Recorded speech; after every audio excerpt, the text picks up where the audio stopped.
Ça fait des générations que les femmes parlent et qu'elles sont très peu écoutées en réalité. Donc je crois que la première chose à faire, c'est d'abord dire aux femmes quand elles parlent qu'on les croit, ne pas commencer par remettre en cause ce qu'elles disent et ce qu'elles partagent. Et ensuite, oui, les accompagner vers la plainte avec le recrutement d'intervenants sociaux, c'est ce qu'a lancé le gouvernement.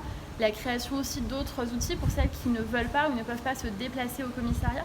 On a créé une plateforme qui s'appelle arrêtons-les.gouv.fr qui est disponible 24 heures sur 24, 7 jours sur 7, qui permet de chatter avec des policiers et des gendarmes qui sont formés spécialement sur ces sujets.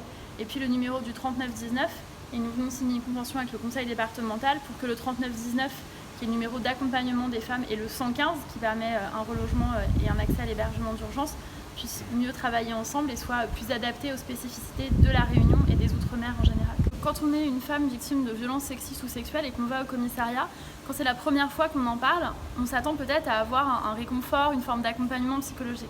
C'est pas le rôle des policiers. Le rôle des policiers, c'est de prendre la plainte, de la qualifier, de la transmettre au parquet et de faire une première étape vers la judiciarisation.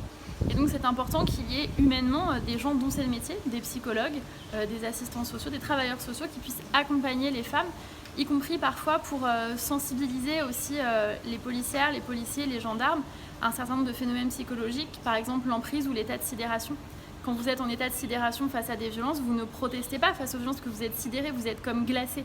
Et si on ne connaît pas les mécanismes de l'état de sidération, c'est difficile de le comprendre quand on prend la plainte. Donc je crois que c'est extrêmement important effectivement qu'il y ait des travailleurs sociaux.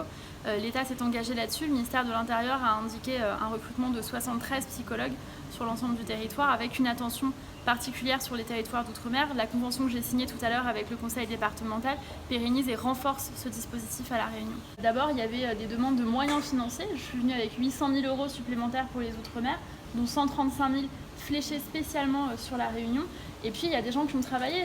Là j'étais moi pour la restitution du Grenelle des violences conjugales, mais ça fait depuis le 3 septembre et même avant, puisqu'il y avait des dispositifs avant, mais depuis le 3 septembre, dans le cadre du Grenelle des violences conjugales, des experts, des associations, des représentants de la CAF, des élus de tous les bords politiques, des représentants de la police, de la justice, de toutes les institutions se sont réunis, ont travaillé, ont fait des préconisations qui me semblent toutes très intéressantes, qu'elles soient nationales ou qu'elles soient vraiment là pour apporter des réponses à la spécificité de La Réunion.